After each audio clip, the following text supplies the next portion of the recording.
How do you know your patients are alive? Serious question. How do you know? I thought I'd try and wake you up a bit. It's the last lecture of the day, so. Anyone? Anyone? I'm serious. Walking, talking. Okay, great. Medical tests. Any medical tests that tell you? No, test. Like an objective measurement. Yeah. Yes. Brain, some heart, blood pressure, all those things, yeah, but they're almost kind of like, they are medical tests. I'm thinking almost things that involve machines, but I mean, you could say blood pressure nowadays involves a machine. But brain activity. And the big one, the other big one that tells you whether a patient's alive, we love this in emergency. This is the first ECG. Yes, exactly. So the point I'm trying to make is, like, the tests that tell you whether a patient is alive or dead are energy tests. Don't bother showing me an X-ray and asking me to be able to tell you whether or not the patient's alive or not. Same with a CT scan, unless it's sequential over time, showing in breathing. MRI, blood tests, any of these tests, they're useless at telling you the most fundamental, most important thing. Is this patient actually alive? Now, of course, that raises the question, well, hang on, why haven't you ever asked that question before, yeah? And the answer is fairly obvious. We, us fellow humans, are very good at telling when things are alive or not. But machines that most of Western medicine relies upon are almost universally useless. They're not even bad, they're useless. And yet we have a medicine that relies increasingly on these machines to tell us what's going on. And I say, no, we've got it wrong. We need to start thinking about energy and how energy moves through the body. So that's the introduction.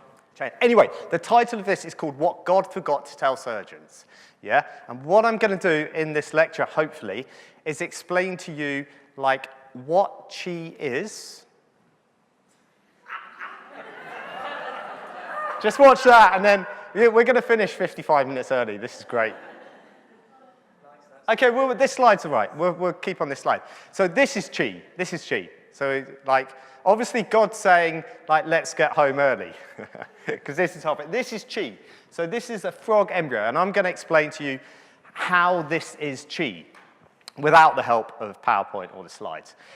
So, in the beginning, we all started from a single cell, and the story of how that cell becomes us is known as, anyone? Embryology. Embryology, yeah? It's a scary word.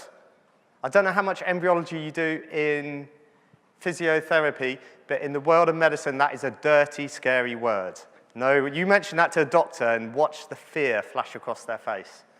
So the reason it's a scary word is because it's poorly understood. And it's poorly understood because what is going on at that level is very difficult to study, because what you've got is a tiny microscopic creature that is basically going through incredible change and doing it whilst it's alive. Now, that's the difficult bit to study. You've got to keep it alive and watch it. And so it's a very slow process studying this. But what they have done is study it. And what they found is that when you watch an embryo grow, it does this, it creates a system of organization. This is really important, an accepted embryological theory. A system of organization that basically involves nodes, or we could call them points, and channels through which these chemical messengers pass, and they then instruct the cells how to develop. Points, which they call organizing centers, and channels. Yeah? And these points occur at the most critical places of change in the embryo, because that's what they're doing. They're organizing the change. And so here, the elbow, there are all these points organizing. As your limb grows out like a bud, it kind of grows out almost like a tree branch grows out. And the character for the points in Chinese, there's two characters, Ji. Apologies to anyone Chinese here about my accent. I can see you're smiling. It's Ji, Ji, Shi. Okay, yeah. Ji, I won't ask again, and that character is literally drawn as a bamboo shoot coming out, yeah? So your arm grows, and they're not talking about the arm, they're just talking about acupuncture points. But the arm grows out like this bud, and it grows, and then it gets to a certain point, and it has to form an elbow. So it kind of basically stops, organizes itself, grows on. Gets to a certain point, has to form a wrist, stops, organizes itself, grows on. And that's why these are the acupuncture points, because these are the places where organization is occurring. Okay, so what we haven't quite explained is what the qi actually is. I've explained how, and most importantly, you're all physiotherapists, you all use acupuncture. So what I really want you to leave this room with is two main things, really. Firstly, is an appreciation of the deeper understanding of what acupuncture theory is actually teaching. It takes the science of Chinese medicine into a place above Western medicine, way above Western medicine. It's so sophisticated, Chinese medicine, that Western medicine has not understood it. It's too sophisticated. It's been too sophisticated for it to understand, not the other way around. So that's the first thing, an appreciation of that. And the second thing is like an understanding of how you can get better results and practice within your acupuncture world, because that's kind of what you want, isn't it? Like ultimately, that's why you're here, to get better results. So in order to do that, most of you here do musculoskeletal type of needling. How many of you here do kind of trigger point therapy, that type of? Great. So how many of you actually use the points and the channels and, it's almost a bit like you're shy putting your hands up. Yeah, yeah. Is it illegal? Is it illegal in the world of physiotherapy to do that? Okay, so yeah, you can use those points, it's fine, but the musculoskeletal ones are kind of more on the surface of the body, so they're easier to treat. You just put the needle in. So what I'm talking about in this lecture is really the deeper channels, the Jing-Lo system, yeah? And the qi that flows through it. Now, qi is this energy that guides the embryo's growth. I've already described how as it grows, it creates points that then orchestrate the growth, yeah? And flowing down these channels, which become the fascial planes, is this energy. Now, science describes this as chemicals, but increasingly, what is being discovered is that this is an electricity. This is what you can see in this video. Now, if we got a laser pointer here. So this is light, obviously, because you can see light, but the light is there because of electricity. And this is a woman, so her face would have developed along the same, you see, this is why this is basically the spine. The head's going to be here, eye, mouth, eye, mouth, and there's an ear somewhere there. Same, this would have been the same. This is why all the acupuncture points are around here, loads around here. It's the same. That's where all the change is going on. Again, this is qi. So this is clear as day qi. And this, what those scientists are describing is that this energy you can see is forming the face. They're really clear about that. When you turn off the electrical pumps in these frogs, the face doesn't form. So this electricity is guiding our embryological growth. It's making us. It's telling our body how to grow. And this is what qi is. And because it's like water, it wants to travel in pathways of least resistance. So they are the fascial planes. Now, does anyone here know why I call this what God forgot to tell surgeons? What's that? Oh, surgeons definitely believe in fascia, yeah. They love it. That's why I called it what God forgot to tell. The surgeons love fascia. They absolutely adore it. Like, a surgeon will bend over backwards to stay within a fascial plane, literally bend over backwards. Like, if you want to get a thyroid operation now, you do not, and in Korea, every thyroid operation is now done this way because they're a little bit ahead in terms of robot surgery. You do not cut across here, even though the thyroid's there. You cut here. And this is the beginning of the, which channel? Lung channel, yeah? Why do you cut here? Because once you cut through this space here, you get into this fascial plane, yeah? Have you all seen fascial planes? Keyhole surgery is the same thing, yeah? And you get into this, and then you just like, all the way through, and then bang, opens up, you're in the thyroid. The thyroid is in the exact same space as the lung. They grow out in the same way. The thyroid is the messenger system for the lung. That's how they work. And so the channel, the reason the lung channel does this is because that's the way the fascial plane moves. And surgeons use fascial planes because it's very easy to navigate around the body. Keyhole surgery, the whole principle of keyhole surgery is that you just get into this fascial plane in the belly and you don't cause any damage, really, because you're just in one fascial plane, you don't cause damage. So the joke was that surgeons think that God's put the fascial planes there to make their life easy. But really, the fascial planes are there for the body to organize itself. That's what they're there for. That's why the fascia is there. If the body didn't need to organize when it's growing, you wouldn't have fascial planes. It would just be an amorphous jelly. Yeah? But that's why they're there. And so people sometimes send me emails and say, hey, Dan, I read your book, love it. And they say, what do you think, like bongum channels and stuff? Do you think that's the acupuncture channels? I'm like, whoa, you've read my book? And you don't get it? It's so simple. The fascial planes are the acupuncture channels. It's that easy. And that, by the way, is why you'll never hear me say that other dirty word, which begins with M. Anyone here know it? Yeah, oh, it's a dirty word. That's a dirty word. Does anyone know where it came from? So if these worked, I'd show you where it came from. Let's see. Whoa, there we are, we're in. Okay, I'm a bit scared of touching this now. So this is where it came from, the meridian word. Laser, where's the laser? Which is laser? I'm really scared of this thing at the moment. Okay, yeah.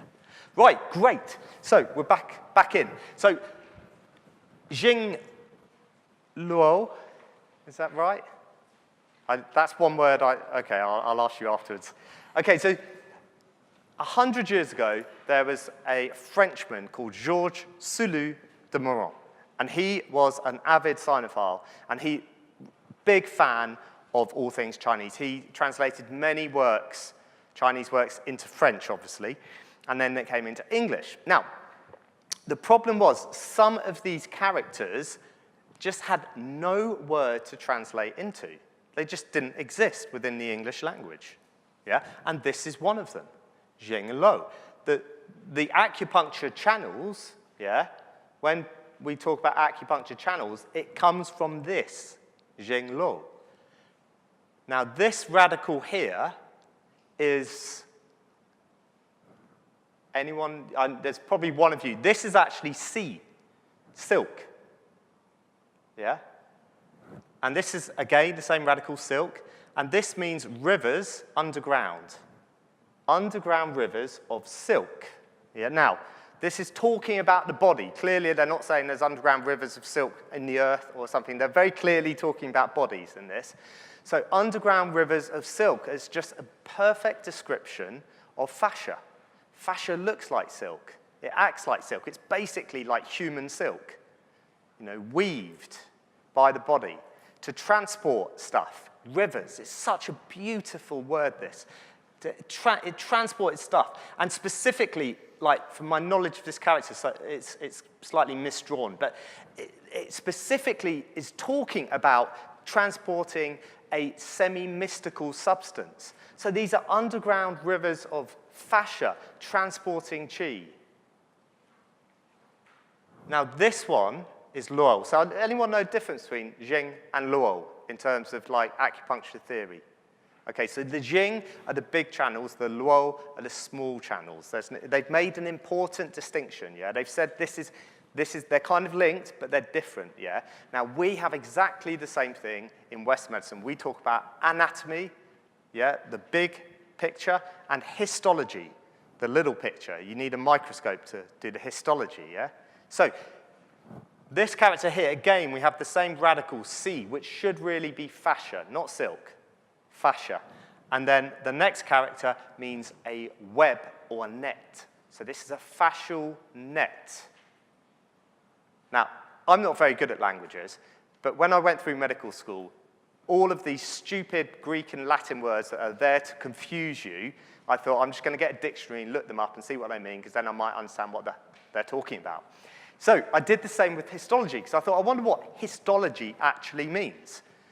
And histology means, histo means net or web. So basically, this word luo and histology are effectively, practically the same. The difference is that this is saying this net is made from effectively fascia. Histology just says, look, we're looking at the net of cells. Because Western medicine's always more interested in things. Chinese medicine's more interested in space between things.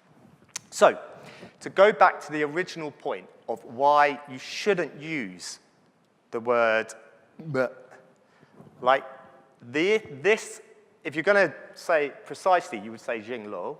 Connective tissue network is a fair translation. But channels will do the job, because channels kind of describes partly what they're trying to say here. They're trying to say fascial rivers and fascial net, and the fascial net has channels between it. And then the other nice thing about using the word channels is that if you're talking to people about this, and they say, well, I don't believe there are any channels in the body, well, you just open any anatomy textbook, anything, and just go, well, what's all those things between structures? Any anatomy textbook in the world shows you the acupuncture channels perfectly, absolutely perfectly. In fact, it gets better, because when the anatomists were looking for the acupuncture channels by dissecting the body, and when anatomists dissect, they move through fascial planes, because otherwise they make a mess, so they're always cutting between structures. They were using the acupuncture channels to dissect the body. So the analogy I use is like if you're looking for your glasses and they're on your face. That's what anatomists were doing. There's no, but then that's the problem with meridians. If they were looking for acupuncture meridians, then yes. Do you see where our language is so important? Looking for meridians, they go, there's no meridians, because they're looking for a structure.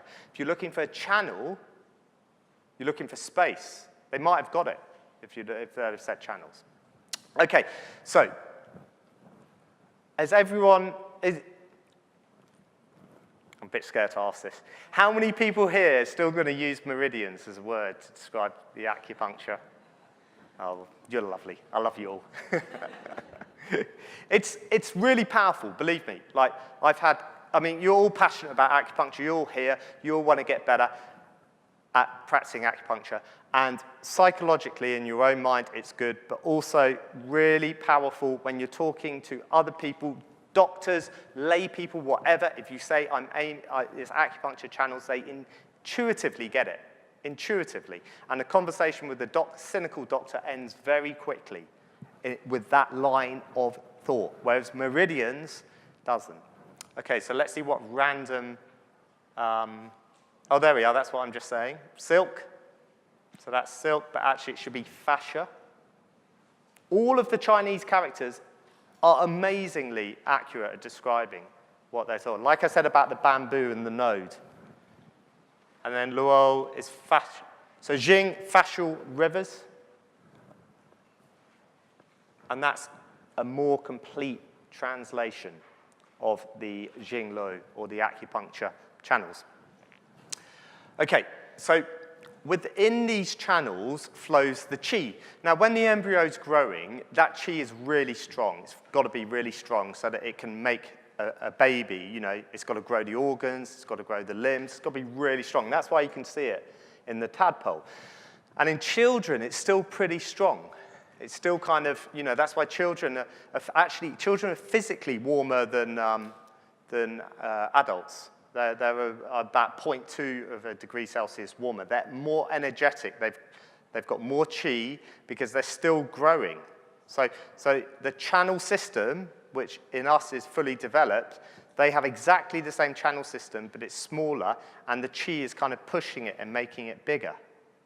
So that's why they've got more energy. That also tends to be why they don't tend to get the kind of diseases of where the qi starts getting weak. That's when your organs start malfunctioning. And qi, the reason I started this lecture with, like, how do you know the difference between someone alive and dead, is because it's energy. Energy is the difference. It's only energy. Like, if somebody comes in, like, practically unconscious to A&E, like, the only thing that will really, you know, sometimes you're not sure. ECG, energy reading of their body will tell you, oh, shit, they're dead. Oh, fuck, they're alive, you know? Sometimes you're not sure. So it's energy. Now, energy is a very imprecise and not particularly useful word, yeah? And that's one of the problems with translating qi just as energy. Technically, qi translates most accurately as breath, but spirit, I would say, is a better translation, because spirit, if you know your Greek, is also, or it's possibly, it's Greek, for breath as well. So we've got this idea in the Western culture about this energetic process within bodies that keeps them alive, yeah, spirit. So qi means breath, spirit means breath, it's the same thing. The difference is that what the Chinese have done with qi is they've got a lot more sophisticated about how it works, yeah? Spirit is, look in any of your textbooks for the word spirit. And I've looked. Tintinali, yeah? This is a book that if you drop, it's a book of emergency medicine. And like literally if you dropped it on your foot, you would be in emergency medicine. This thing is a tome. And it's got spironolactone, spiral CT, no spirit. And yet I've just said, you know, that the difference between life and death is energy, is spirit, and it's not there. It's not there in the whole of Western medicine. The only thing that tells you whether a patient is dead or alive, spirit, and it's not there. So it's a big subject, obviously, but what you're doing when you manipulate qi, yeah, is you are moving their spirit. You are moving the way their body organizes. And the skill and the art becomes in working out why their qi has become dysfunctional in some way. And it's a very, it is complex. You know, there's no doubt about it. It's not, this is like the simple basic stuff, yeah? Because unless you know this simple basic stuff, unless you know what the Jingluo system really is, the connective tissue network, the fascial web, unless you know what qi is, the organizational energy, that's the key word to put before energy, organization, because that's what qi does, it organizes your body. Then you can't move on to like, well, what's stagnant qi, what's deficient qi, what's lung qi, what's going on. But they are all definable. Lung qi, the lungs, for instance, have a minus 10 millivolt potential difference across the alveoli. And that goes up to minus 30 in the nose. They can measure it. There's studies where people have, it sounds really painful, but the guy sitting there in the study kind of looking quite relaxed with an electrode up his nose.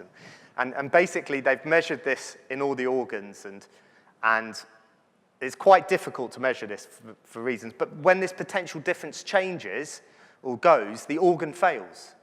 So this is qi at an organ level as well. Now,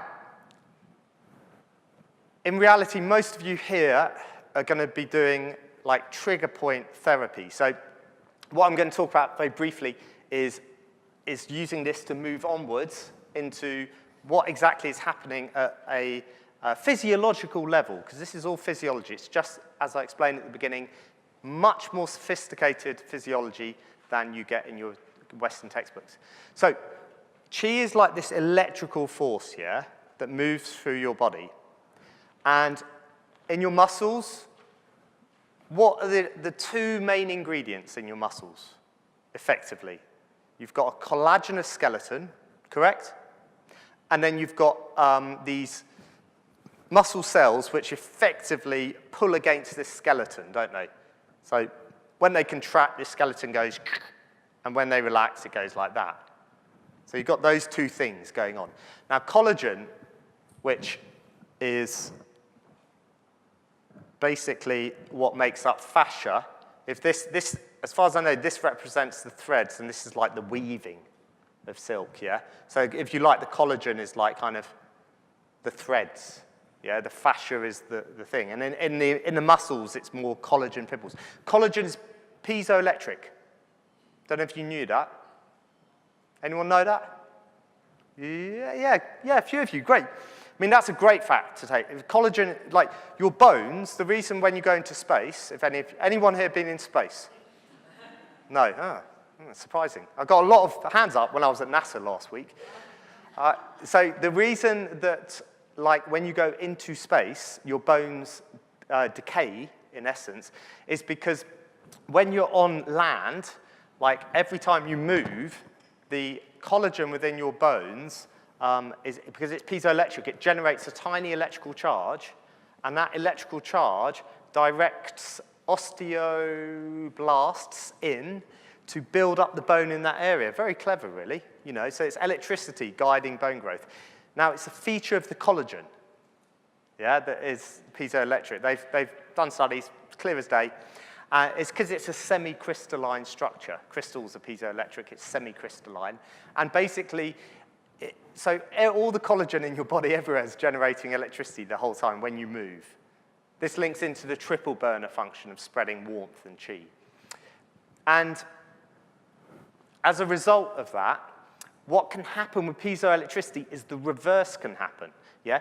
Not only can collagen generate electricity, but electricity will cause collagen to become stuck, rigid.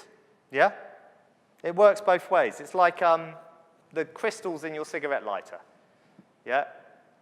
When you do that, it makes a little electric spark. But equally, there's some very clever machines. There's some weird little things where they've got like tiny quartz.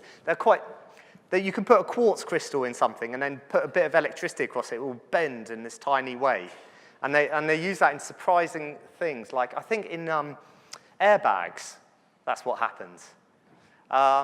Anyway, so the collagen in your muscles, it's piezoelectric. The same thing can happen. If your qi gets stuck there, which is like a static electricity, it will make, I can see there's a bit over there of stuck static electricity. It will make your collagen stuck, twisted, bent, and basically that will then upset the qi, and that gets registered as pain. And the patient comes in and goes, I've got pain there. And then you stick a needle in, you just discharge that qi, that stagnant qi. The collagen relaxes, and because that collagen's relaxed, along the sinew channel, the anatomy train, the rest of that channel also relaxes as well, and the patient feels better. It's very physiological. But in order to understand that physiology, we've got to go, well, hang on, the first thing is qi. The first thing is energy, just like the last thing is energy. The difference between life and death is qi and spirit. I don't know how much time I've got left, actually. How much time have I got left? Oh, great, all right. I've got plenty to talk about. Any questions about that so far? Because that's the basics. And got to get that absolutely nailed down, the basics, because otherwise you can't move on. I did 3.5 years at acupuncture school and came out of it and just went, so what's qi? And what are the acupuncture? And and now I can explain it in half an hour because it's really simple. All of Chinese medicine is really simple. It's just the body is outrageously complex, yeah? That's the problem we've got. Western medicine goes, outrageously complex body, let's look further and further and further and further in and try and understand its parts. Chinese medicine goes, outrageously complex body, let's keep things simple. Yeah, let's go, right, okay, you've got qi and channels, yeah, and qi's like this energy that moves out, it moves like water. Electricity too moves like water. Electricity basically has a current, it has a voltage, which is basically, if you imagine a waterfall, a voltage is how far the water's falling. And if you multiply those two things together, you get power. Yeah? Electricity, water, the same. So qi flow is the same. And basically, you can think about qi in that way. Okay, so a moment ago, has everyone kind of understood that then? Let me have a quick look at what slides we got, and I'll move on to the triple benefit. Oh, yeah, so this video didn't work either. So this is the kind of, this is the normal, let me see. Right, this is the normal description you see of the liver channel. You'll see it really quickly, yeah? How good's your eyesight? There we are, you see it? I showed you. Nobody can say I didn't show you. So the liver channel is basically, like, it's always drawn like this, and then it's kind of like they don't know where it's really going. You ever get that sense with the channels? The liver channel in the abdomen is just the peritoneal channel, not cavity. It's a channel because fluid, at least fluid, flows in a circuit in the peritoneal channel. They're all, every anatomical structure that is described as a cavity is incorrectly described. They're all channels, yeah? Pleural channel, pericardial channel. A fluid travels within these structures, and like the pleural and pericardial, it starts from here, goes down, gets drained into the diaphragmatic lymph nodes, and then gets recirculated. Peritoneal channel, fluid starts here, goes down, goes in a circuit, comes up here, and then goes underneath the liver, and again drains into the thoracic duct, and then comes up, thoracic duct being the gallbladder channel, and then comes up here and drains into here in the subclavian vein. So they're all of these cavities. I'm trying to think of another cavity in the body that's described as a cavity.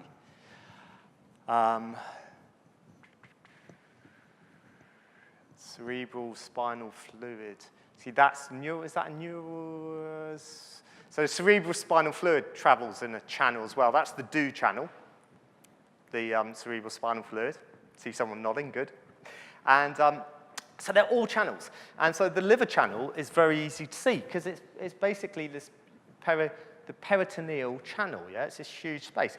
And so that explains the exact functions of the liver channel, and also why the liver is so important to treat in chronic pelvic and chronic abdominal pain. Because most chronic abdominal pain is caused by effectively micro-adhesions, yeah, in this channel. So big adhesions really cause pain. I mean, and you can end up going into, you know, A&E because you've got an ileus or something like that with big adhesions, and then they'll cut them, and that's really good. I mean, you want to get rid of these adhesions. It's phlegm. It's terrible stuff. But you also get these micro-adhesions that you won't see. The thing is, once you've blown this up with air, you've broken all the channels. You've broken all the adhesions, the tiny little bits of phlegm that are sticking things together. And then what happens is they go in, do an exploratory operation, come out and say, oh, yeah, we couldn't find anything, and the patient's happy, and then they see them 6 weeks later. My wife's a gynecologist, so she tells me this happens. 6 weeks later, and they say, oh, well, good news, we didn't find anything, how's your pain? Oh, it's really loads better, yeah. And basically, I wouldn't think that's placebo at all. I think what they're doing is they're giving an air lavage of the liver channel, which is well, what we try and do is clear it by tonifying the liver with liver 3, for instance. So that basically, liver 3 pushes chi, pushes energy from the channel back into the liver, gives it a burst, and allows it to work more strongly. And then there's other points as well you can use, but we try and clear it using, chi, and anyone with chronic pelvic or chronic abdominal pain, you want to consider that point in, and pericardium as well. But they do a similar thing with laparoscopies. And so what happens when the liver fails? What fills up with fluid? The peritoneal channel. Yeah, that's what fills up with fluid. Ascites. And also, as well, it's linked to the pericardium, the liver. Okay, this is a bit more advanced acupuncture. Have you heard of Shui Yin? Ooh, this is good stuff, Shui Yin. Okay, how long have we got?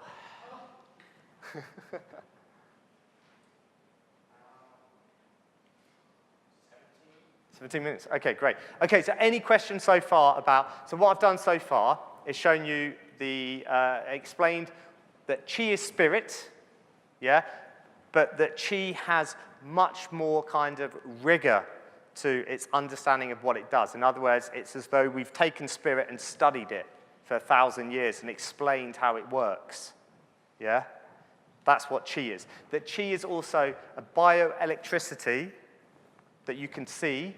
If you look, you've got to be able to know where to look for stuff, yeah? If I started saying to you, oh, yeah, there's elephants in the world, and you'd never seen an elephant, you'd never seen any videos of it, and you said to me, show me an elephant. And I go, well, I can't show you one here.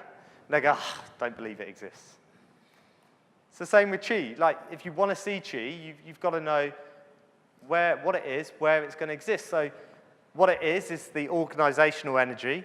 Where are you going to see it best? Well, you're going to see it in the embryo, because that's where organization's strongest. And that's exactly where they see it, and map it, and study it. And there's just every few months now, there's more studies coming out showing that it's electricity that's governing the embryo development.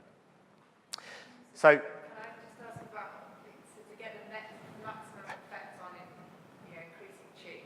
Yeah.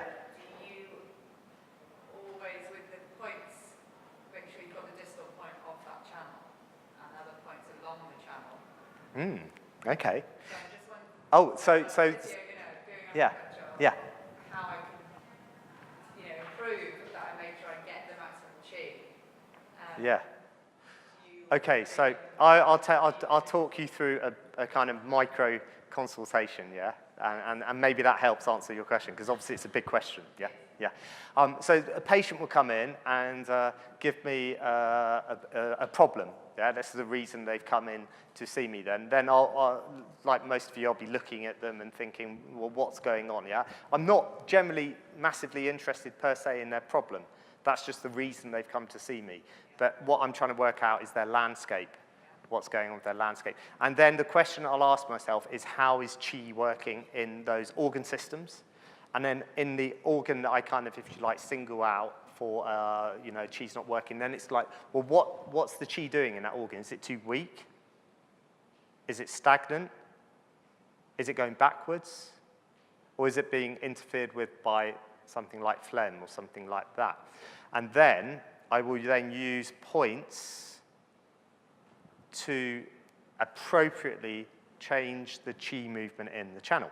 Now, with physiotherapy, I imagine a lot of the time you've got people coming in with muscular, I don't know why they call it musculoskeletal, because like by definition, if it's skeletal, it's like no longer really in your remit, is it? But it's musculofascial, isn't it? Yeah? Musculofascial pain. It's a musculofascial pain. Yeah, people come with musculofascial pain. And then, so they're generally younger? All over the age, right? So anyway, so those people, yeah, what I'll do then is I'll find the tender spots, needle into them, and I tend to use more points on trigger in the muscles because there you're basically discharging pathological qi, so you can just use more than I will in the channels, the Jinglo, yeah? So I'll use that to discharge the pathological qi in the muscles, and then I will use maybe a few distal points to help channel flow of qi.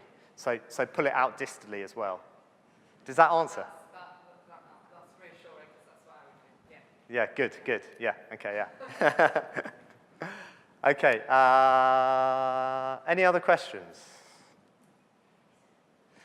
Okay, so to briefly summarize again, qi is spirit, spirit is electricity, it flows, organizes things in the body. The Jinglo system is what it flows through, and this can be simply explained as the fascial network that you can see in any anatomy textbook, basically covering everything, and also the collagenous net, the collagen that basically keeps all the cells in order at a histological level. And what you do when you put a needle in is you manipulate that qi flow in that system in whatever way you feel is necessary. So what happens with the trigger points is that the qi tends to get stuck. It then interferes with the function of the collagen because collagen's piezoelectric, makes it tight, twists up on itself, rigid. Patients then go, that's painful because the nervous system is just relaying that there's a problem there, as it should. The problem isn't in the brain, it's here. And then you put a needle in there, and basically then the little electrons just kind of go, ooh, metal. I'll grab hold of that, and it's discharged. The collagen then can relax, and the sinew channel, what the Chinese call the sinew channel, then relaxes as well, and the patient says, I feel better. And that's the physiology behind why trigger points work. Okay, must be a few questions. Or if I explained it so perfectly that there's no questions. I like that, I'll hold on to that. Okay, so we've got a few minutes. The triple burner. Who's heard of the triple burner? Yes. Yes. Great. Anyone want to volunteer what the triple burner is? Has anyone read my book here? Yes, oh, brilliant. I love you. The triple burner is the organ sac, basically, for the lining in the abdomen walls, so it's the surrounding connective tissue. Yeah, I think that's pretty accurate. I would expand it a little bit further and say that it's the entire fascial network. But specifically, it's very powerful. So I've talked a lot about fascia, the Jinglo network. The fascia itself is an organ. Yeah, fascia is 30% of the protein in our body is collagen. 30%. It's huge. Yeah, the fascial web. And I include, because, I said earlier about terminology, we haven't got the right words to describe it. The Jinglo system is one of them. We don't have a word to quite describe that system. It's connective tissue networks close. So I use fascia in a sense that it also extends down into the collagen that holds cells together. But that is 30% of our protein. It's enormous. Yeah, it's an organ. And that's what the Chinese say. They say this is an organ. It's called the triple burner. And it has particular kind of resonance in the way in which it manages these three, what they call burners. The reason they're called burners is because they all manage the heat of the body in a different way. So the burners are the retroperitoneum, and the pelvis, which are really one thing, really. The peritoneal cavity, and also something called the anterior pararenal space, don't worry about it, abdomen, if you like, and the chest. That's the 3 burners. And the triple burner itself is the fascia that wraps those things and divides them. And this is why, again, this is why surgeons, this is how surgeons are also divided up. They're like, a surgeon who operates above there will never go down there. They won't know what's going on. Seriously.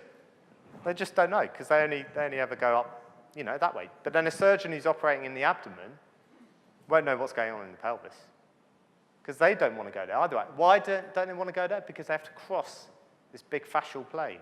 Yeah, so they don't want to cross fascia because the body has put this there to organize things. As soon as you cross fascia, you're causing problems, big problems. That's why they don't want to, that's why they'd rather go up through the lung channel here to get to the thyroid than cut across there, because there's less complications, even though that is literally like a few millimeters away.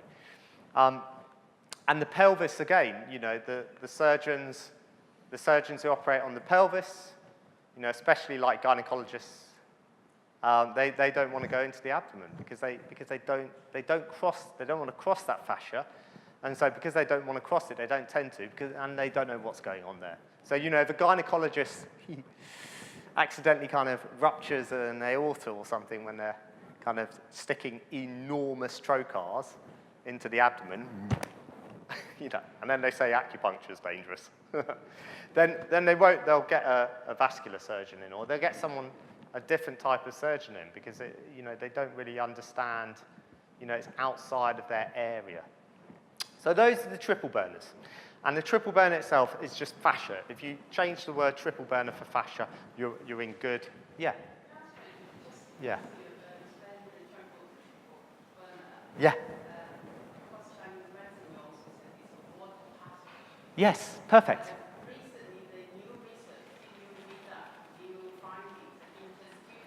Yeah, they've rediscovered the triple burner, yeah.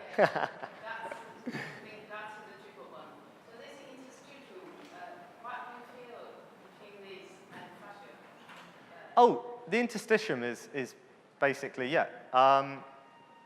So the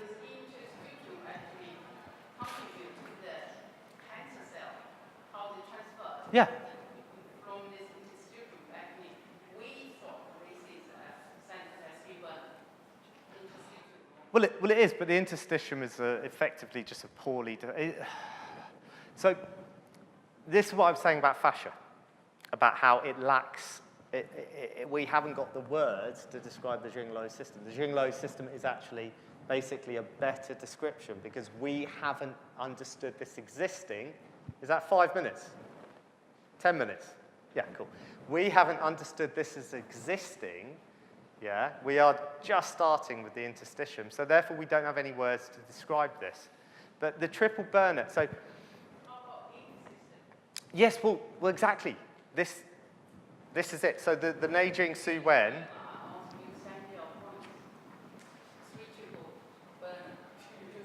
Yeah, so lymph travels. What does lymph travel in? It travels in the spaces between cells.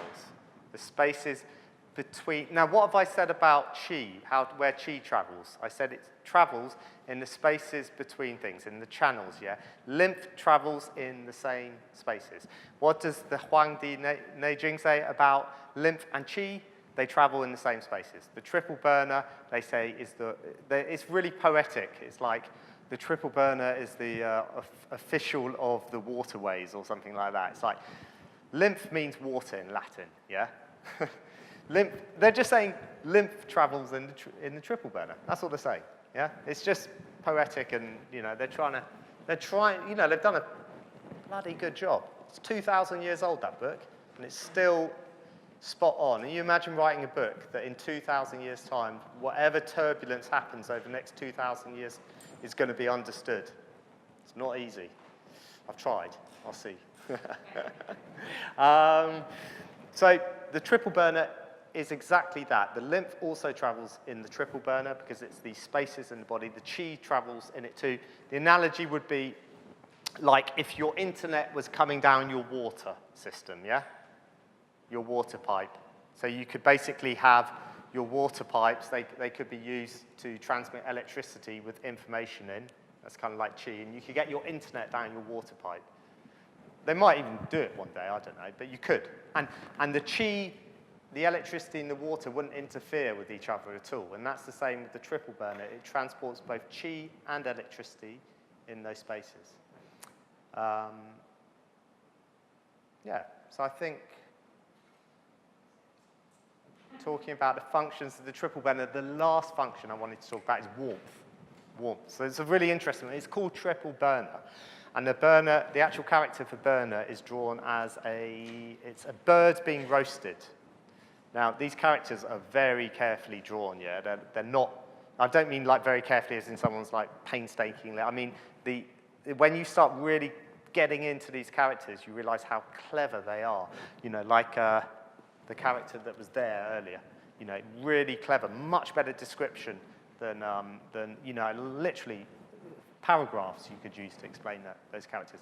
So they've deliberately put a bird into this character of the triple burner, and I think it's because it's a bird is quite light and goes into the heavens like spirit, and it's being roasted, so it's cooked.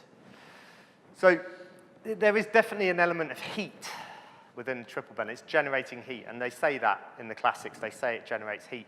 And this, again, ties in. This is really important, actually, as well, movement. I was talking earlier about back pain and movement. The triple burner generates heat. When you move the fascia, it generates electricity. Electricity is heat. Same thing, yeah?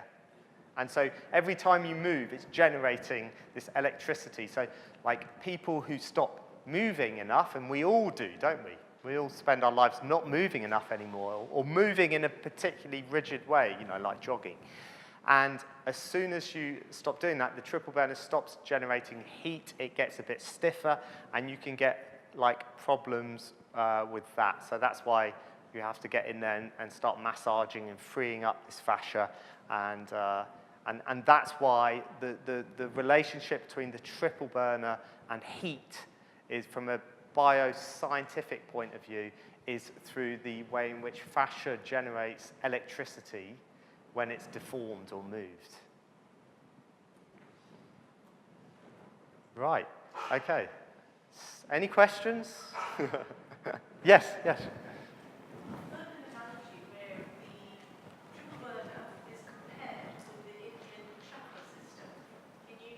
Oh, well, I disagree. I think the Indian chakra system, which I completely agree exists, is the ganglions and their neural crest cell, like derived. So basically, this is, so by the way, actually, I feel like I have to put a plug in, yeah? So I've got a new book coming out in a couple of weeks.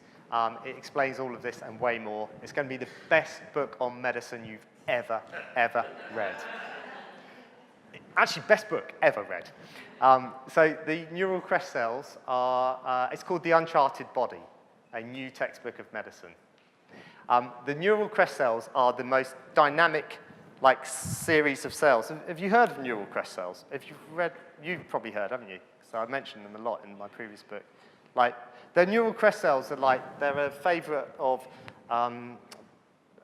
basically deans of medical schools, because what they do is they ask questions about them in exams, and medical students hate them because it's like, what do these cells do?